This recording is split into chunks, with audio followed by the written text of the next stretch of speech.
directo desde el otro lado del mundo, Hawái en Pearl Harbor, para la película Midway. So I found a quote that you said regarding this that I found really interesting. You said that sometimes the truth is the greatest storyteller. Do you it's not the first time you do a true story, you did Stonewall.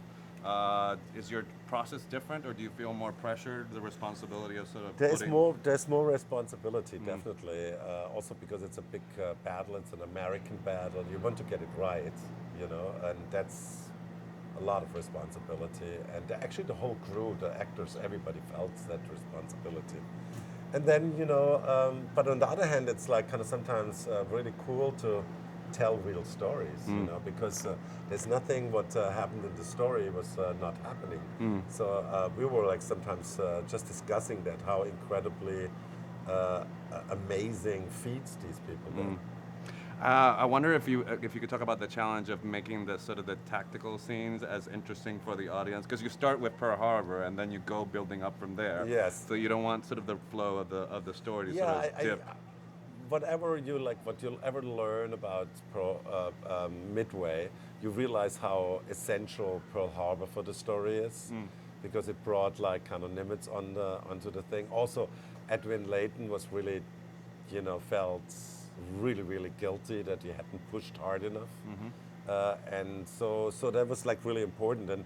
And then we discussed this a lot. What do we need, you know? And I always like said, we need, you know, like kind of one, you know, like kind of scene like where they fight back, and then we need also the Doolittle raid, because without the Doolittle raid, you don't understand, you know, what Yamamoto went through, that like finally his plan got approved. Was there any particular? It's such a sprawling sort of, you know, it wasn't an effort of one person or one hero, and the movie shows different sides. Was there a particular character that you connected more or identified more than any of the others? I think with Dick Best, you know, because I had an uncle in World War II who pretty much like had the same thing happening to him, only he died. Oh wow! He got like kind of his latent tuberculosis got activated, and he died after the war. So that was always like my emotional thing, you know. I didn't kind of make a big kind of thing dedicated to, but it's in our family story. It's a big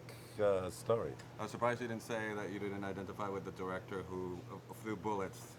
I'm never ever be that. Shot. You never be that guy. guy. Never be that guy. You would hide. I would hide. Where's the bunker? All right. So somebody, it was kind of funny because, or not funny, peculiar. I wanted to ask you. The movie is dedicated to all the American soldiers and the Japanese soldier that died during the war. And somebody had a very strong reaction who was sitting next to me. Well, the Japanese. Well, yeah, the soldiers. It was, you know, the soldiers had nothing to do with the people. So why did you feel the need to sort of acknowledge that? Because for some people it might be controversial. The whole movie acknowledges them as like normal, regular people and humans, and they were as patriotic as the Americans were patriotic, and they were just on opposite sides. And they didn't start the war. All these sailors didn't start the war. They were following orders. Yeah. All right, sir. Pleasure talking to you.